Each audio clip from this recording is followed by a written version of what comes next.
everybody? It's Joseph Francis here. We are coming to you with another episode of Heat&Receipts. This is part 2 to the part 1 that happened a few days ago. That one included No More Knee Slapping, Andrade, and AEW's Revolution.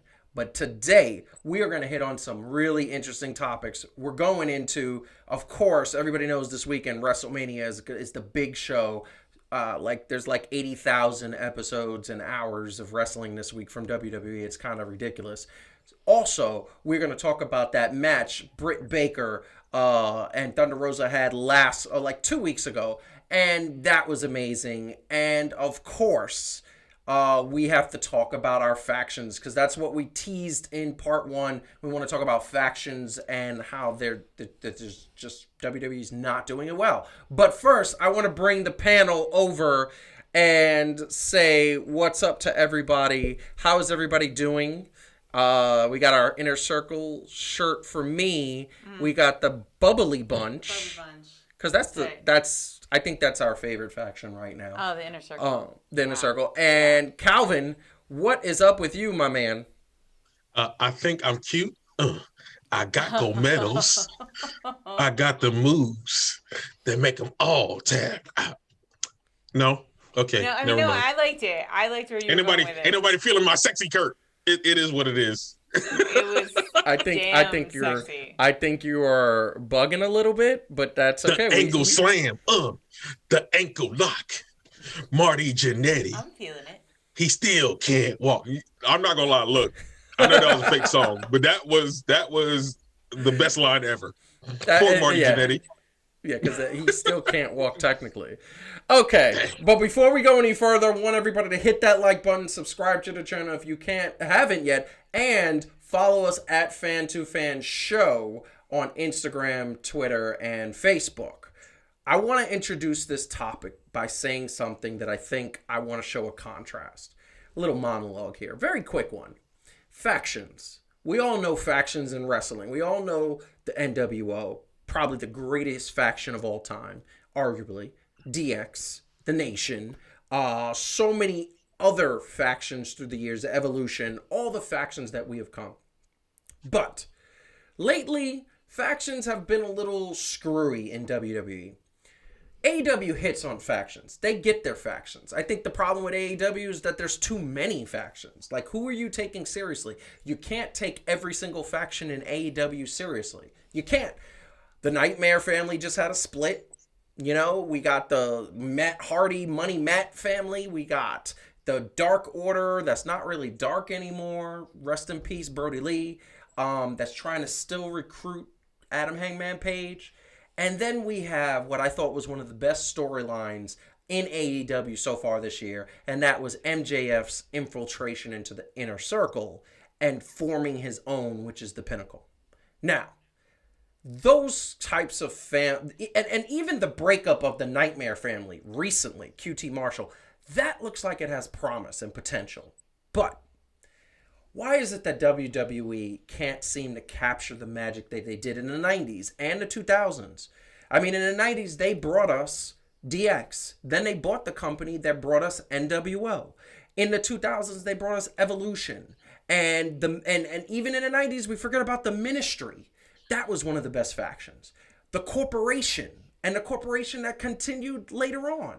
And not to mention the breakup of the Shield when Seth Rollins joined what I like to call the Best for Business faction. Now, the thing that I want to clarify for those out there who make no mistake about this, what is a faction? For the new wrestling fans and those who don't really watch wrestling but say, what is he talking about? Well, a faction is not 3 guys. So the New Day, not a faction. Shield, not a faction. These guys are not factions. A faction has to be 4 or more people. A faction has to go by one name, and a faction has to have, generally speaking, a heavyweight, mid-card, and some sort of a tag team that comes along. Maybe a manager involved, maybe a women's division. AEW incorporates women into factions, which is pretty awesome. Hence the Dark Order and other groups that have done it. But WWE has tried to peddle the Shield as a faction. They were not. WWE has tried to peddle the New Day as a Shield. They were as a faction. They were not. Those were tag teams. Those were the Freebirds tag teams as defined as wrestling vernacular. So the fact of the matter is that WWE has lost their way in the faction realm. And could it be the sign of everything else that we talk about? The sign that WWE's creative just doesn't do their job? I mean, at the end of the day, WWE's ratings have tanked. Well, the last time they had a spike in ratings was when the Hurt Business premiered. And guess what? They broke that team up recently too. Don't understand why. Much to the objection of MVP and Bobby Lashley, that faction doesn't exist anymore. And what do we have? The almighty champion with MVP employing Baron Corbin to help them? Like, I understand there is history, and I understand the three of them, Drew McIntyre, Bobby Lashley, and Baron Corbin had their history in the last year and a half, and that was a little entertaining, but that wasn't a faction. That was three guys thrown together, and that's what it was. So now we're suspected to believe that this is going to be something going forward. Yeah, history. And let us not forget that NXT destroyed one of the most dominating factions in recent memory. And our cute Calvin, what was that faction? It was the Undisputed Era, dog. He gets a little choked up about that. Sad. And rightfully so, because this faction, truthfully, shouldn't have been broken up.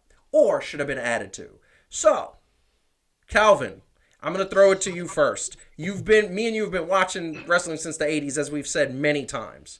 What is going on with the factions? And do you agree with my definition of a faction? Let's just put that out there, because that could be argued, but that is my definition and wrestling vernacular definition. What do you think's happening with the factions? Yeah, I would go with the four and more for a faction. Like the trio thing just kind of started coming about, but when you go like historically, factions had like four dudes. Like and want to interrupt really quick because you know what I forgot? You know who I forgot? The Four Horsemen. The Four Horsemen. I really, really 100% forgot the Four Horsemen. Okay, so Calvin, continue.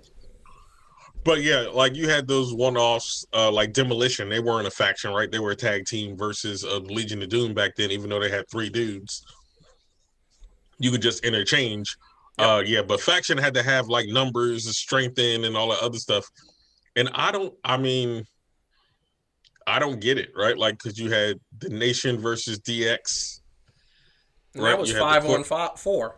Yeah, I mean, so it used to work at some point. Look. Back in the day, you know what would have happened. Even if you want to make Drew McIntyre look decent, you can still have him look decent, but still get beat down to build up a better Wrestlemania show. Yes. Like you didn't have to have him decimate, or however you want to put it, Shelton Benjamin and what's his name? Cedric Alexander. My bad, Cedric. Yeah. My bad, Cedric. I'm not trying to play you. Don't come and hurt me. Dog. But you know what I mean? Like, there's a way where you keep the factions looking pretty strong. You know what I mean? And work your way through. Like, okay, hey, you forgot about Raven's Flock. Yeah. Like, they made that work versus Goldberg, and Goldberg was still looking dope. He was still looking dope, and Raven's Flock had like 50 members, just like the NWO. Yeah, they kind of did. They had Raven, who was one wrestler. They had one other. What's his name? Roadblock, and they had Sick Boy and Canyon. Canyon, and then the rest you didn't know. It was like the Dark Order.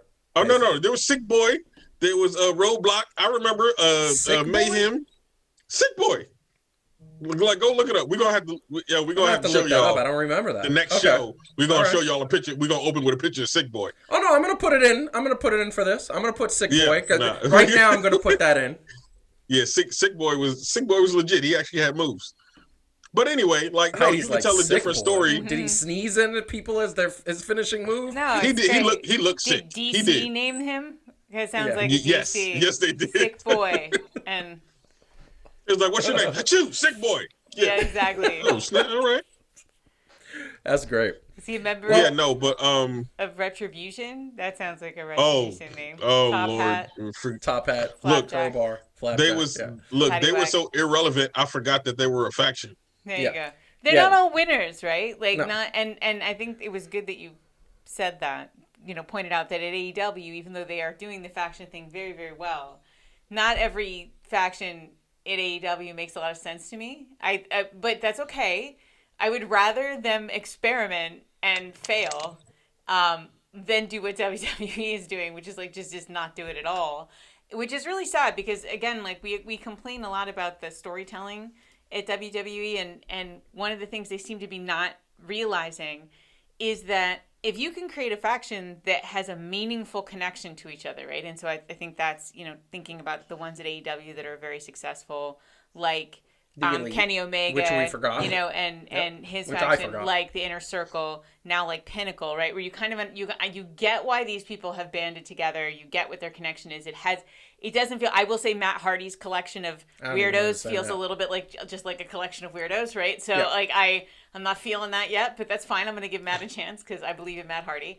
But like when there's a meaningful connection, now you basically can have one story, but you can use like 8 to 10 people in that storyline. So you have to tell one really good story, and you can have a ton of wrestling with that one good story. What WWE is doing is they're telling these stories that have involved like 2 people, 3 people, like, you know, and so now they have to have more stories, and frankly, they're not good at it. So we just have so many crappy stories, and then so many, again, like quasi factions that you think, oh, maybe this is the beginning of a faction, like Roman Reigns, you know, head of the table for 2.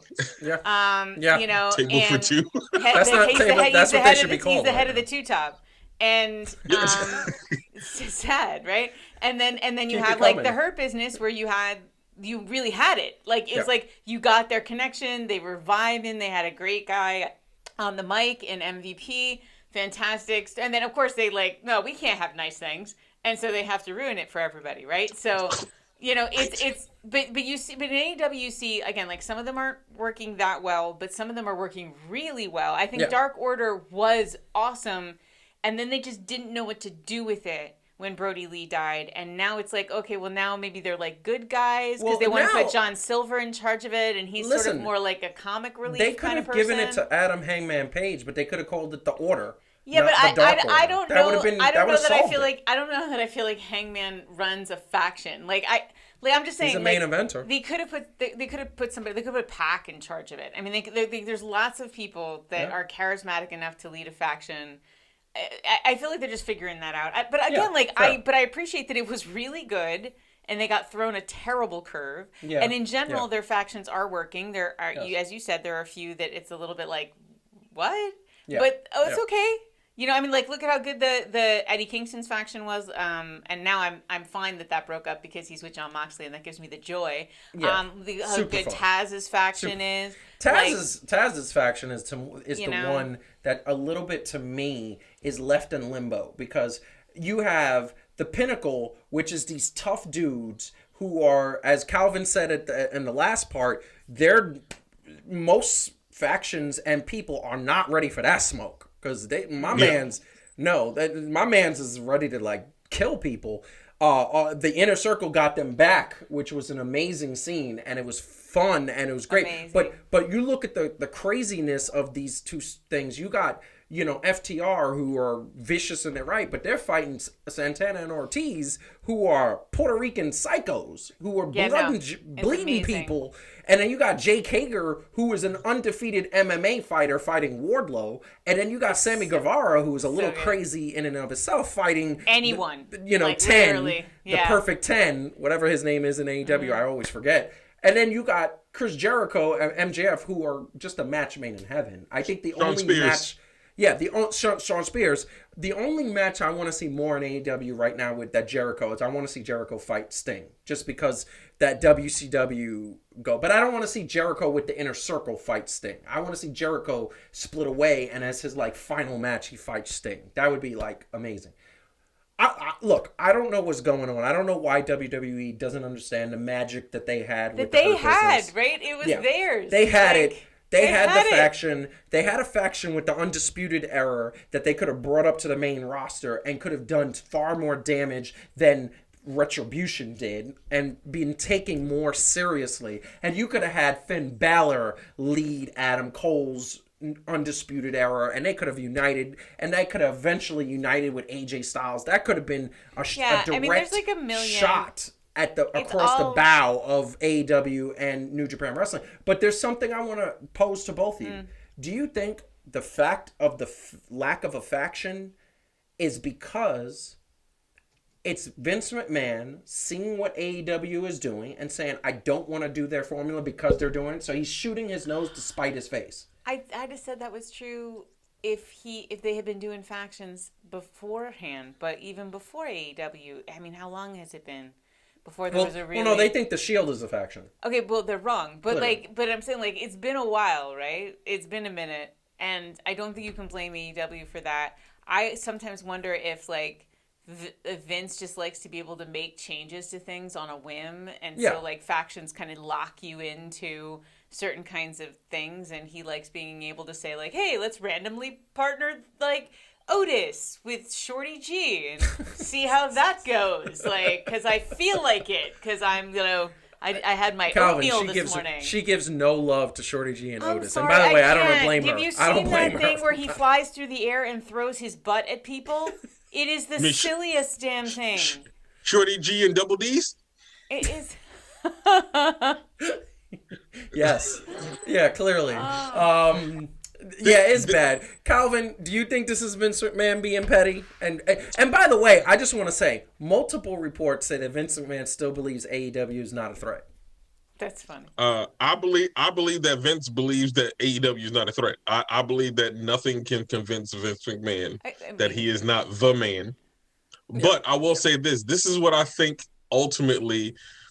I don't think he's being petty. I think that when this is, to me, this is the wrestling version of using analytics too much to make a successful product. Yeah. Right? Yeah. So they're trying to like win these ratings wars and trying to get new people in, right? And trying to win the new people. Mm-hmm. I think they're right. So this is why you got all these changes on. I mean, granted, we got COVID and all the other stuff, but I think that's why you have these changes on the fly and all this other stuff, right? Like if it's like, it almost seems like if it's not working 1 week or whatever, they're like, fine, break it up. We don't care. Yeah. You're so right. Joseph was saying we were watching, the Hurt Business breakup, which I know, Calvin, you had said felt forced, and it did. It did feel forced. But then Joseph forced. pointed out, and he's like, hold up. Like, so now Bobby Lashley's mad at them. And they're like, it's like, oh, if it wasn't for us, Bobby Lashley wouldn't be where he is. And Joseph goes, wait, like a month ago, weren't those two guys starting to beef with each other? And like, it just never went anywhere.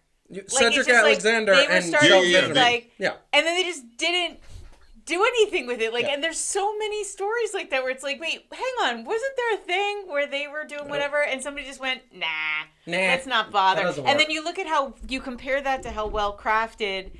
MJF's penetration of the Inner Circle. Yeah. And then that whole arc with him, with booting Sammy out. And then it becoming Pinnacle and Sammy coming back. Like, that is epic storytelling. They took their time with it. It was complicated. Like, so many twists and turns where I was like, oh, damn, they're doing that. Like, when's the last time you looked at something on WWE and went like, oh, damn, I didn't expect that to happen? Like... Never. Actually, it was the other day, but I think it sounded more like, "Oh, damn." Oh, damn. I didn't expect that to happen. It's true. Listen, I'm gonna say this, and I'm gonna say that the fact that they have no factions that are viable and are consistent, I think that's one of the storylines. Besides the fact that the women's evolution has stalled. I think the two main things that are hurting Raw and SmackDown and WWE ratings as a whole is that they have no follow through. And they're lacking those in-depth, intertwining storylines. I think those are the two things. And you look at the women's evolution, it's like, who's really... You have Nia and Shayna, Asuka, who's boring as the belt holder, and then you have this interesting rivalry with Sasha Banks and Bianca Belair. And by the way, that's super predictable. So all we all know juice how is it's gonna taken go. out of that. Oh, and can you just add to that list, please, that their tag division is pathetic? And Yes. I'm sorry, I love Yes. the New Day so much, but I gotta watch them play charades. Like, are you kidding me? Yeah. Right? Like, if you compare that to AEW's tag division, which is one of the like hottest things, and like the Calvin, wrestling is amazing, Calvin, and I'm watching them had, play charades. 2 years ago, they had the Usos, they had the New Day, Cesaro and Sheamus, the Bar. Yeah, that was a pretty good. And am I missing anybody? Like those were the three. They had they had America Alpha 2.0. Yeah, American Alpha 2.0, but that was good for a minute until Jason Jordan hurt himself. Yeah. And that was a good tactic. No, it was Bobby Roode and. Oh yeah. Oh that. Oh yeah, which is I like don't even remember. Bobby Roode. And then you had Dolph Ziggler and everybody else. Exactly, right. and then now you have Bobby Roode and Dolph Ziggler, which I don't really care. What do they call them? The dogs? What do they call them? I don't know. Who cares? Horny dogs. Yeah, I mean, look. This is the problem. They Dirty have dogs. They have the New Day and nobody else. But can I also say yes? What in the absolute hell happened to John Morrison? Did he piss on somebody's Wheaties? Like, as much as I feel like they don't like The Miz, they hate John Morrison, apparently. I hate him. But by the way, I also hate John Morrison, but I think it's because of what they're doing to him. It's like, it feels better to hate him than it is to feel sorry for him. That so hairstyle. I just hate him. That hairstyle. My man. Correct. Correct. Oh. Yo, hate that. And The Miz, too, is such a punk. It's all so painful. We really... His mic and that's the thing that kills me, right? If we had to rate them by their mic skills, The Miz should be up top. Absolutely. All the time. Right? Absolutely. Or close to the top all the time. Yeah. They're just not giving him anything good to say. But see, this is the thing I have. This is the problem I have with The Miz. And then after this, we have to move on to the next subject. This is the problem I have with The Miz. And I said this to Heidi many times. He's not threatening. If I saw The Miz in a bar, I would smack him.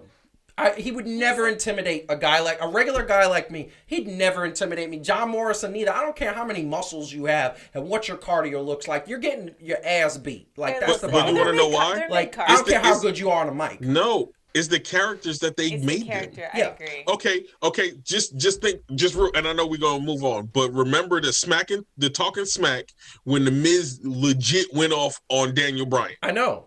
Yeah. But that's not that dude. But no. But here's the problem I have with that situation. That's not him. When you see him on Total Divas and Miz and Marisa, whatever her name is, when you see them, he's very laid back. He's he looks like a California dude. By the way, all of not intimidating. To our fan-to-fan universe out there, Joseph does watch Total Divas. I do. I watch Total Divas, and I watch the Miz. He's supposed to be like that. That's the family man, and most of the dudes look chill. And by the way, on Total Divas, I'm gonna watch Brandy and Cody Rhodes' show too, because I want to see. Look, I like the behind the scenes stuff. I like to see a lot of it's fake though. But I'm gonna say it. All right. Anyway, I think look, he's a mid card. He's a really, really good mid card. Okay, and a lot of the mid cards aren't intimidating. They don't have to be. But I said it. I was the one 10 years ago that said he never should have won that first heavyweight championship. I didn't buy it then. I didn't buy it when he won the second one. I'm sorry. I just never believed him. To me, the moment that Brock Lesnar beat his father up and he did nothing about it besides get beat up, I was like, done. You can never solve it yourself. That's fair. That's fair.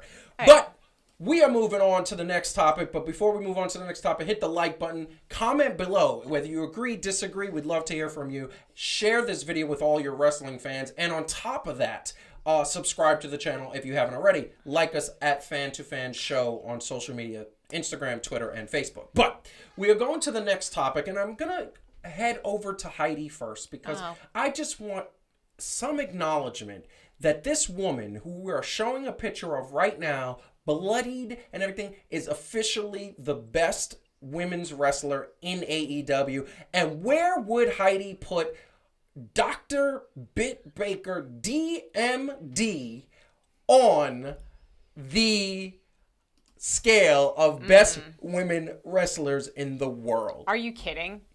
Yes. All right. Yes. Fine. So First, I was prepared to go into this portion of the show. I'm giving saying her a lot camera. of nice things, but like Joe does on our other show, where he talks about the Nets in such a way that Calvin and I have to check him. Apparently, I'm gonna have to do it again. So here's the thing about Britt Baker.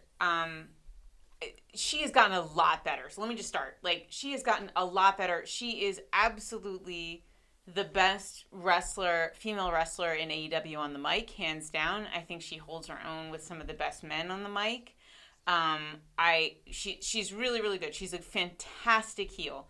And as a wrestler, she has gotten a lot better. When AEW first started, she wasn't all that impressive. She wasn't terrible by any stretch of the imagination, but she wasn't that impressive. She's gotten more impressive. I want to say that it doesn't take a great wrestler to bleed. So if you're going to say that because this woman got bloody more than once, and I'll admit it, she can take a hit and keep wrestling, but honestly, like, those head wounds bleed easy, right? So, like, I'm not going to sit here and go, oh, she's bleeding, she's the best wrestler ever. Like, no, she's tougher than she used to be, and she's better than she used to be, and she's fantastic on the mic. But if you're going to say, where is she? There are probably, to my mind, at least 5, probably more like 8 female wrestlers in WWE that I think are better than she is, and if you include NXT. I mean, I think, and if you want me to name them, I can, but, like, she's the best. Does she make your top 10? Maybe. I'd have to actually do it. But you know, possibly. But I think and again, I'm counting Charlotte and Becky as basically still active, even though Becky isn't right now.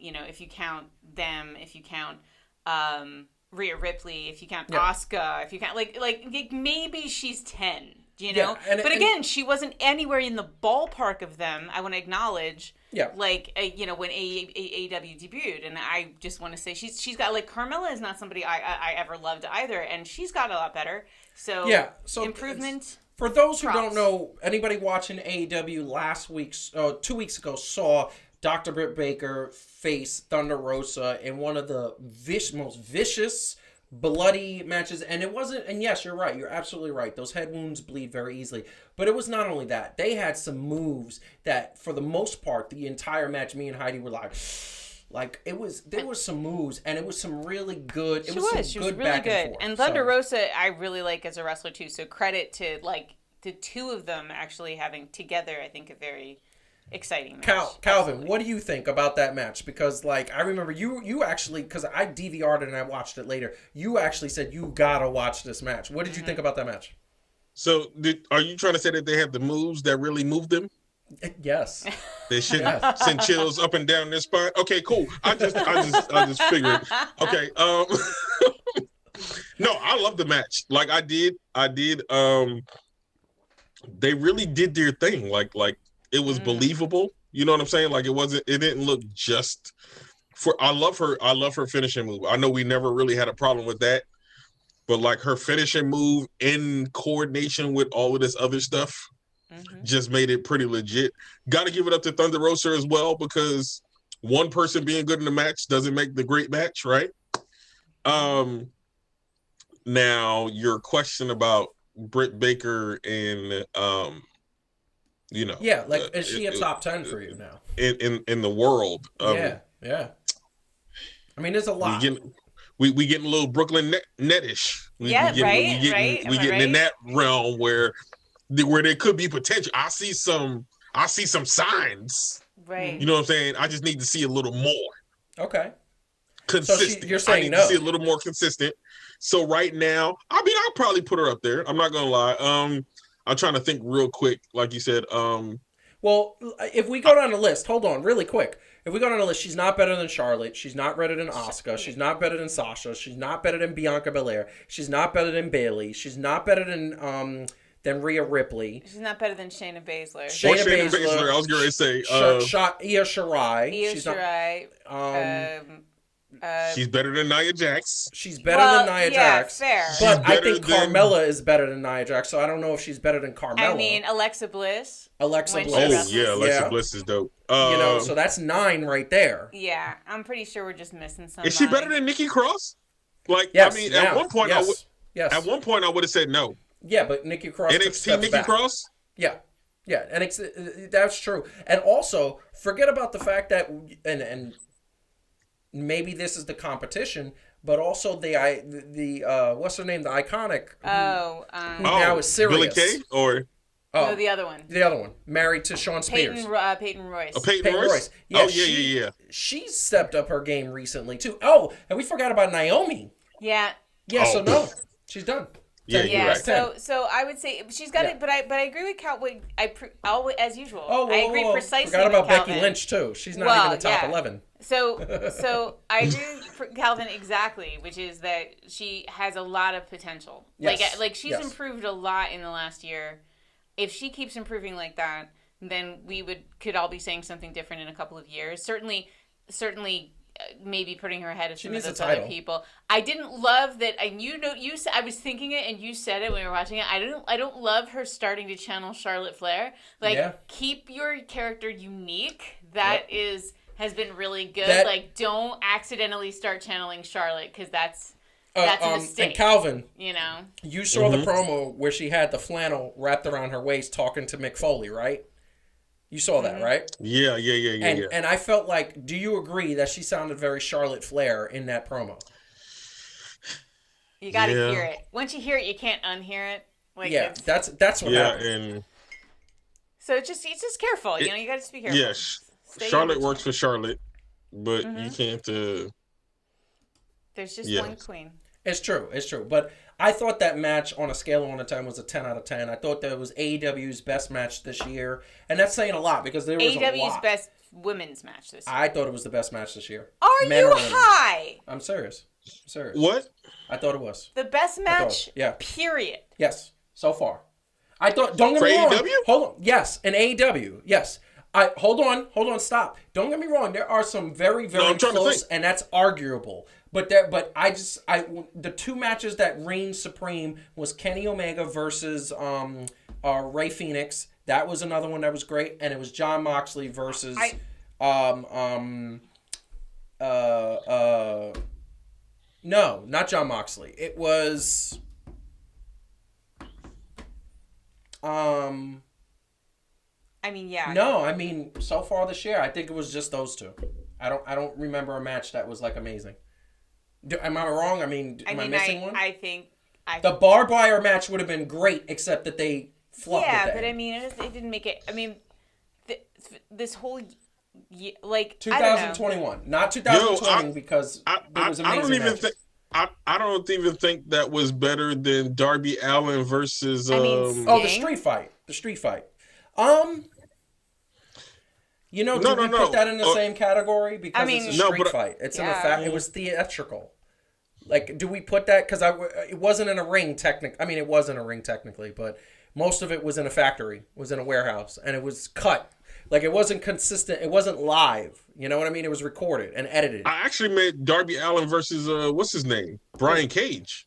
No, I thought that was good. I also thought that was a good match, but I thought the Britt Baker was better. I thought MJF and Jericho versus the Young Bucks was really good. I thought that was good. That was a great match. Yeah, I thought Kenny Omega and Rey Fenix was one of the best things I've ever seen in my life. So I think it's those two. I think those are the two matches that, in my opinion, and I think Britt Baker. And you know what? And I think that what's messing with me a little bit, and then we could move on to the final topic of the show. I think what's messing with me a little bit is that we haven't seen too many great women's matches in AEW. In your mind, you're that's the thing that made me go, yes, wow, this is amazing. Because you're comparing it so much better. Yeah, well, it's like Eddie Murphy and Raw, to coin a phrase, when you ain't had a cracker in a long time, and all of a sudden you get a cracker, it's the best damn cracker you ever had. That's what it is. That's what happens. And the standard is so high in AEW for the men that you start to kind of lose. It's like when we argue, again, on the other show about AD. And you're like, AD's having a terrible year. And it's like, well, AD's having a terrible year for Anthony Davis. Yes. It's everything's always about who you compare it to. And that's true. So, but I think we all agree it was a great match. And I'm hoping that Britt Baker and Thunder Rosa get more spend time. Like I said it on part 1 of the show. Britt Baker needs that belt. And I don't know why, on God's green earth, that Sheeta still has the belt. She's so boring, and I feel bad because she's an excellent wrestler, but she's so boring. They need to give a belt, and they need to get a better belt. because I'm going to say it. I said it on part 1. I'm going to say it on part 2. That belt looks like something I would give my 6-year-old. That's the bottom line. Fair. It looks so cheap. But any other final comments, Calvin, before we move on? Nah. You good? You said it. Yeah, we good. Beautiful. So, hit the like button, subscribe to the channel if you haven't. Follow us at Fan2Fan Show on Instagram, Twitter, and Facebook. Leave a comment. We want to hear from you. We are getting into the last topic of the night. As everybody knows, and as I said at the top of the show, we have 80,000 hours of WWE programming this week to get through. I still don't understand how WWE expects people to watch as much as they expect them to watch, but we are going to find a way because it is Wrestlemania weekend. It is amazing. It's what we look at all year round. It's not my favorite pay-per-view. Others, it is their Super Bowl. I think the Royal Rumble is the Super Bowl, in my opinion. But WrestleMania is this weekend, so really, this is an open discussion because we know what's happening. Calvin, Heidi, we know what is happening this week. We have Drew McIntyre versus Bobby Lashley. We have Edge, Daniel Bryan, and Roman Reigns versus in a triple threat match. We have The Fiend versus Randy Orton. I made the joke when we were watching a few hours ago that wouldn't it be funny is if after all of this aggression and everything, the way to beat The Fiend is just to give The Fiend a hug and then he turns back into Bray Wyatt and it's the power of love. They should use the power of Care Bears, of caring. Exactly. And do like the beam of caring. Just with from their Randy tummy. Orton's tum-tum. Yes. Yeah. It wouldn't that be amazing? But we also have Bianca Belair versus Sasha Banks, which is making history. The first 2 African-American women to headline a WrestleMania match in the history of WWE. And you got Asuka versus Rhea Ripley. No surprise who's going to win there. Listen, I want to see some predictions. I want you guys to pick the 3 matches that you are looking forward to the most and predict who's going to win because in my opinion, there is going to be no surprises for WrestleMania. Who wants to go first? 0 surprises. Calvin, you can go first if you want, or I can. Your preference. So, one is Randy Orton and The Fiend. Yes. And I believe that The Fiend is going to win because it would make no sense for them to make Randy Orton win. I love Randy Orton. I mean, I'm not mad anytime he does win. But I feel like with the way that they're going, The Fiend is going to win. Yep. What else am I looking forward to? What am I looking forward to? I'm actually kind of looking forward to Kevin Owens and Sami Zayn. We forgot about them. Yeah, that's interesting, except that it's for nothing. It's not, yeah. It's like, just them fighting, sort of which we've seen before. I know, but I'm interested in seeing it because I like to see them fight. Yeah. That's fair. And who do you think's going to win now? I don't think that is going to be the same caliber that it was even when they had their NXT match. Yeah. I will say that. I believe that Kevin Owens is going to win that match. That should win. That should be the Although case. I feel like Sami Zayn is always getting the short end of the stick. It's a conspiracy. I'm feeling you, Sami. Starting to believe conspiracy, it, right? baby. Starting to believe it. It is. You know what? The only thing that will make that conspiracy talk hot is if they uncover something like groundbreaking, and of course storyline groundbreaking. If they uncover something like you see footage of Vince McMahon saying, "I don't want to give it to that Arab guy from Canada," like something like that, which they would never do because he has a corporate image to maintain. Then I would be like, "Oh, this is amazing," but. Yeah, I know. Also, a lot of people. I know. That's just me. I kind of want to see it from a wrestling perspective. Fair. And the triple threat match. Oh yeah, the triple threat match between the head of, if he has a faction, Roman Reigns should definitely name his faction the Table. The Table. I think. Look. Then he'd be the head of Roman Reigns faction. If it's, let me tell you something. Who do you think's gonna win though? I'm gonna ask him that, but it needs to be. I think Roman Reigns faction should be Bloodlines. I think that would be hot. That would be so hot, in my opinion. Who do you think is gonna win that match? Roman Reigns. Oh. Interesting. I'm trying. No, now this is not who does Calvin like.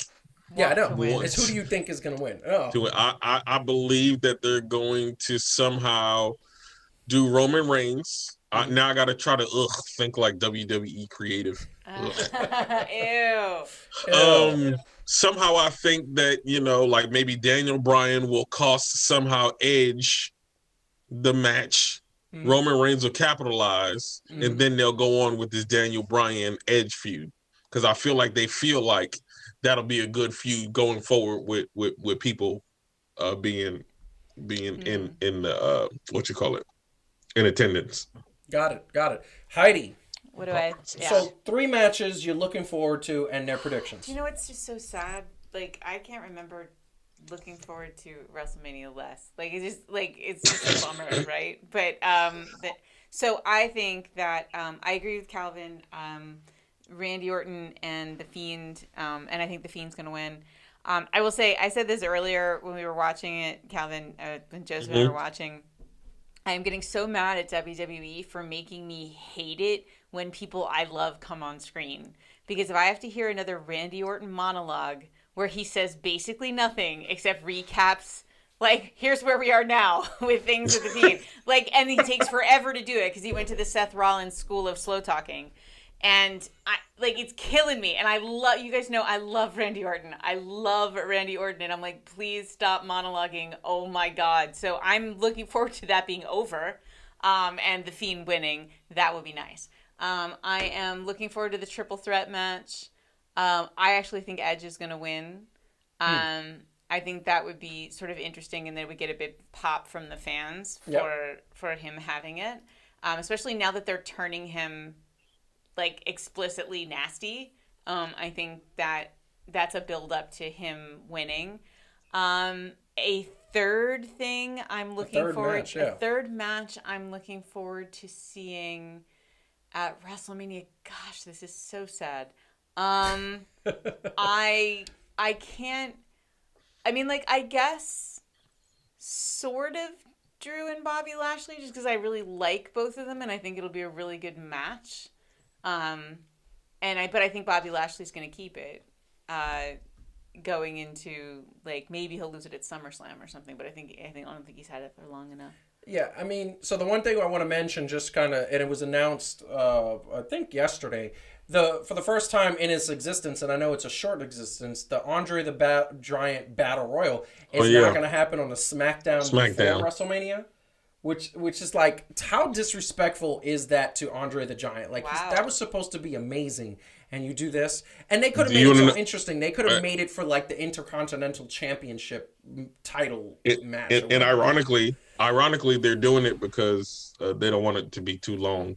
Yeah, on WrestleMania. Why don't you get the 2-day spectacle? Why don't you make exactly? Why don't you make Seth Rollins and Cesaro on SmackDown and just end it there? Okay. I will say honorable mention because I just love Big E so much that I will enjoy the Big E and Apollo match just because I love Big E so much. Yeah, the real. Listen. I'm sorry. He's going by the real Apollo Creed now with his accent? Apollo Crews. Crews. Sorry. Yeah, Apollo Creed is the other guy. Yes. He will go back. Crews. And he will that is freaking me out. If he dies. He dies. Yeah, right? Like, that's messed up. Like, that was my whole accent. He sound like Rafiki from the Lion King now. Like he just correction. I know your grandfather. I'm like, man, get up. Like that's a smack in our face. Okay, Kofi's Jamaican accent was horrible, but that Rafiki. Right there, what they did with hey, that what they did. It was and horrible. Having that man use that accent, like we ain't just seen him for years, be normal. It's horrible. Listen, and talk perfectly normal. Yeah, I don't know what. Next show, I'm doing it in the Nigerian accent. I'm just throwing that out there. It's just the whole show. That'll be great. That'll be hilarious. I think that's horrible, and I think once again, I just don't understand why nobody has called this company out for doing some borderline racist stuff. Can I do the whole next episode in my Drew McIntyre accent? Oh, please. I would love to see that. That's actually hilarious. My wee panties and my big boots. That's and my then favorite. Then Joe gets to say Nowlands the whole time. Oh, no, he doesn't. I do. No, he doesn't. I do. No, he doesn't. That's not the same thing at all. I'm going to create a new character. Oh, my gosh. Your character is like Joe from Nolans. Joe from Nolans. Oh, yeah, there we go. There you go. Look, I'm going to tell you... Look, what's your three? WrestleMania is supposed to be the Super Bowl of wrestling. And for many years it was. I mean, there were some great matches. It brought us Rock versus Stone Cold 3 times. It brought us Rock versus Triple H. It brought us Hogan versus Rock. It brought us Stone Cold versus Undertaker. It brought us Stone Cold versus Triple H. There were so many good matches. Even John Cena versus Randy Orton. Randy Orton versus Undertaker. All the Undertaker matches. Man. Edge versus the Undertaker. This is, Edge and Batista. That was another good one. CM Punk and a few guys. Look, this is the first year that I can't name three matches. I can't. I have 2. I had to pull one out of my hat. You better find one. Listen, I'm going to try. The first one I'm going to say right off the bat is the Edge, Roman Reigns, and Daniel Bryan. And let me tell you how predictable it is. I already know how the end of this match is going to be. The end of this match is going to be Daniel Bryan kneeing somebody's head off, Edge spearing him and pinning Daniel Bryan, and then the beef is going to be Roman Reigns saying, you switched up the match, you screwed me over, I'm pissed off, la la la, blah blah blah, you never pinned me, I'm the real champion, use my pull, how dare you, anger, and he's going to get it right back probably at the next pay-per-view because Edge is 47 and Vince McMahon wants him to dye his hair so he looks younger. That is what is happening. And I look at that and I'm saying, if I am right about that, I am going to I may never watch WrestleMania again. That's how we say that every year. I'm also Quick side note. Yes. Roman Reigns is fighting 2 people who technically never got pinned to lose their belt. Yes. Oh. Yes. Interesting. I didn't even know that, but you're right. So technically, they each got a rematch clause. So they all a real champion. They should all come to the ring with belts. Whoa. No, that's not true. That's the way they do it in WWE. No, that's not true. Because, yes, you're right when Daniel Bryan retired. That's true. But remember, Daniel Bryan came back and was the heel. And remember, Kofi pinned him. Oh, yeah. And he had the wooden belt. Yeah.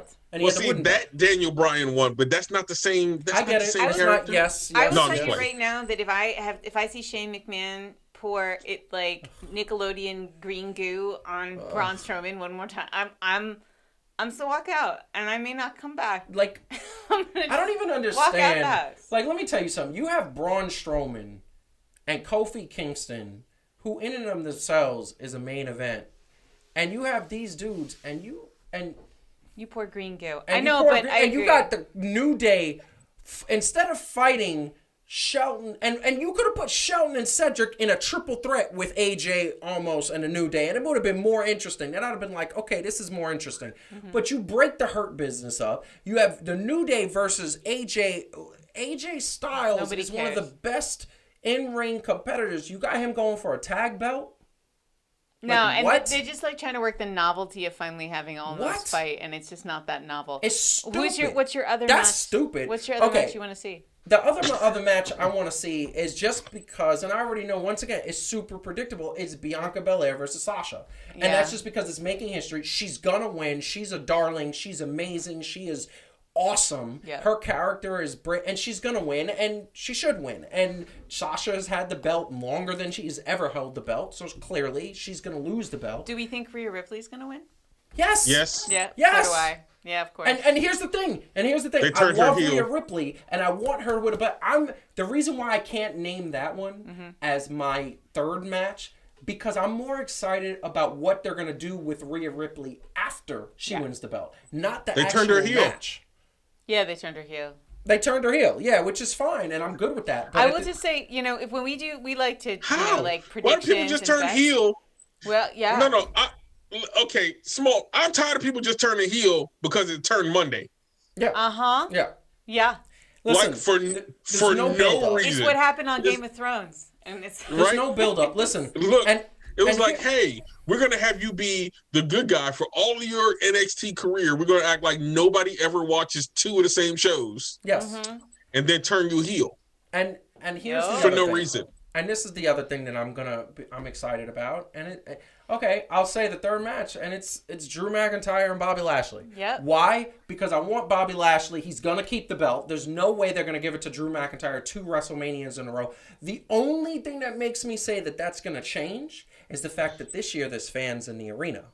So now when he wins the belt, they can cheer him the way he should have been cheered last year. But then that's going to make me really angry. Bobby Lashley finally got it, and you take it off him. That's like yes. See, I predict that Bobby Lashley is going to keep the belt because they created his new entrance. He's got momentum. He's got everything he wants. And guess what? Bobby Lashley going up against, now it opens up. Who can he go up against? By the way, what, besides Drew McIntyre, is there another main event face on Raw? Besides Braun Strowman, I guess? He don't count anymore. He don't count. He's fighting Shane McMahon. Because he's fighting Shane McMahon. So, like, is there another face? AJ. No, he's not a face. He's not a face. And he's gonna have. He will be after WrestleMania. Why not? No, he will be. It's Monday. It'll be Monday. It's fine. Yeah. They'll just change. He'll just change. He'll just. Change. But I just want to say before, every year we do like our predictions, and it just goes to show. You said WrestleMania isn't your favorite pay-per-view. No, we all know so Joseph's favorite pay-per-view is Royal Rumble, and I will say that's the one time of the year where we try to predict like what's gonna happen, and a lot of times we're wrong. Yeah. And it's like a magical time of year where once a year WWE manages to not actually signal the hell out of what it's gonna do, and we actually end up being surprised, and it is so delightful. It's like Christmas morning. It is true. And then we do WrestleMania. And I'll get 100% correct predictions every single time. Last year, we both got 100% right. The year before that, she got one wrong, and I got 100% right. But Royal Rumble every year, we're not right, and it's a delight. It's spectacular. Although this year you did pick. But the problem is, and this is why WrestleMania used to be bigger, when it was part of the Big Four. Yeah, and there wasn't so many pay-per-views in between. Now. I do like the Elimination Chamber. I think that they should keep that. Yes. What's a good right? And Money in the Bank. Fastlane? No. Fastlane is garbage. Fastlane, no. Is stupid. But Money in the Bank, Survivor Series, when you involve NXT, and SummerSlam, WrestleMania, Royal Rumble. I say you keep the Big Four, right? And then TLC, and then not TLC, sorry, Elimination Chamber, like you said, and Money in the Bank. Hell in a Cell is okay. 6 pay-per-views, right? Like space them out. Yeah. They don't have to be every 3 months. It could be every 2 months. Build up some stories. And maybe carry them over.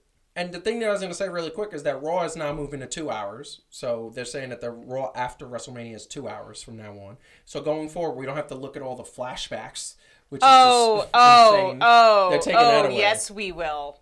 They'll find a way. Right? They will. Look. They will not give up the flashbacks. I'm not looking forward to this WrestleMania because it's predictable. We're gonna go. Kevin Owens is gonna win. We're gonna go. Cesaro is gonna win, and I'm excited about that because he deserves a push. But he's gonna win. Braun Strowman is gonna kill Shane. Bobby Lashley's gonna keep the belt. Biggie's gonna keep the belt. Biggie. No, I think. You think Apollo Crews is gonna? I think they're gonna give it to Apollo Crews. I think Biggie's gonna keep it. I think they're gonna give it to Apollo Crews because they want to. You think Rafiki gonna win? Yes, and I'm gonna tell you why because they want to move Biggie up to the main event. I think that Intercontinental title is just a stepping stone to the main event. So, and they want to build him up to fight. Maybe Edge. Yeah, that could be a possibility, right? I wouldn't mind that. And my thing is that I just think that everything is so predictable. Bobby Lashley's going to keep the belt. Rhea Ripley's going to win the belt. Bianca Belair is going to win the belt. AJ and Osmos are going to win the belts. It's just so. Yeah. It's so predictable. And that being said, we're still going to watch or try to watch. Of course, because we love wrestling. Hey, you forgot about Sheamus and Matt Riddle. Oh, Sheamus is going to win the United States belt. Because he needs to win that again. No, because you know why? And I'm going to tell you why. And this is the thing that I'm going to say. Sheamus has to... They've been crapping on Sheamus so much. He's been losing so many matches. I doubt that they're going to have him lose another match. That's my thinking there. So... And Matt Riddle... I mean, truthfully, Matt Riddle should beat Sheamus. I think he should. But... Yeah. That's what it is. Right. It's going to be interesting because we're going to be tweeting and texting back and forth. Mm-hmm. But by the time this episode is going to air the night before WrestleMania, so it'll be interesting to see if we're right.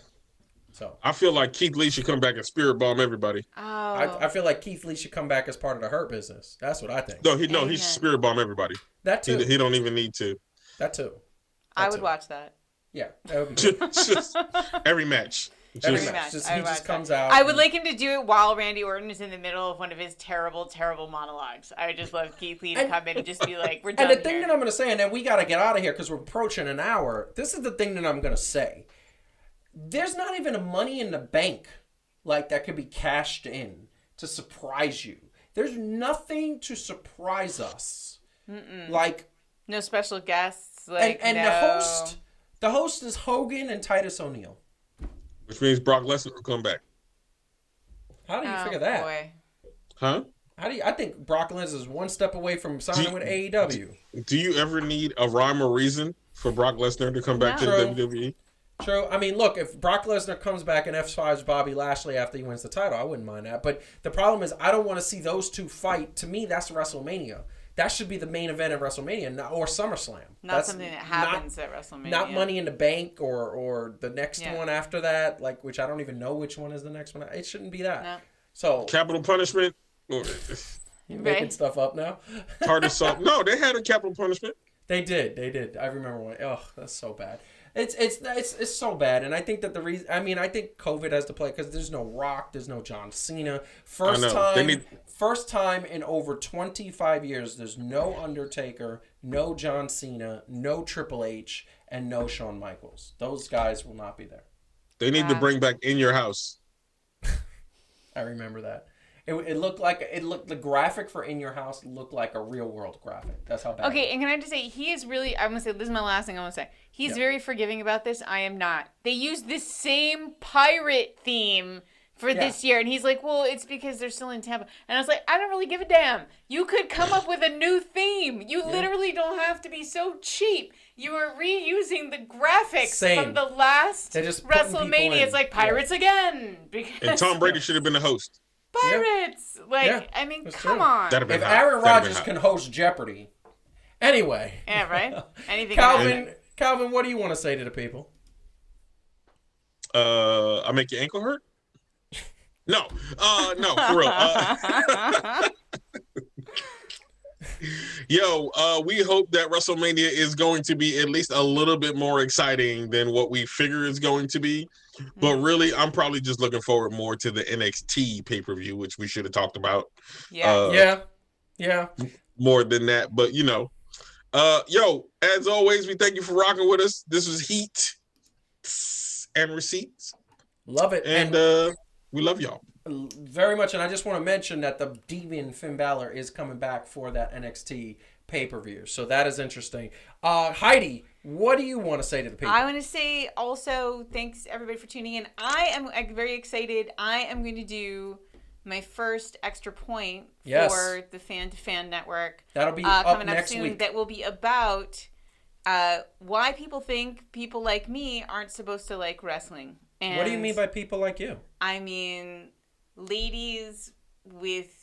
I mean people who are sort of hyper educated because I have more degrees than Britt Baker DMD, baby. Yeah, there you go. There you go. And sort of like and also sort of like a lot of the really irritating things that I hear about like reasons people are like, oh, wrestling is scripted. That's a reason to not like it. So I want to talk a little bit about all those sort of things that make people not give wrestling a try, and they're missing out. They're just really missing out. And so I want to talk a little bit about some of that stuff. Love it. I mean, that's going to be exciting, and we are looking forward to that. It's going to be our first one. Mm-hmm. So definitely everybody out there, check it out. It's going to be amazing. I want to say goodbye to everyone. I want to say enjoy WrestleMania, enjoy NXT TakeOver.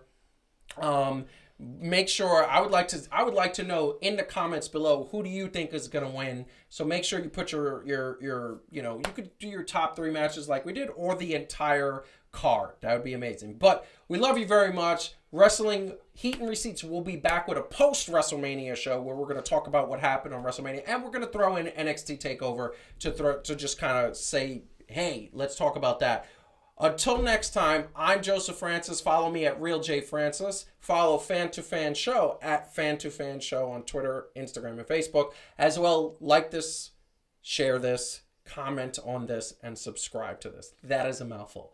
We'll see you next time. Enjoy.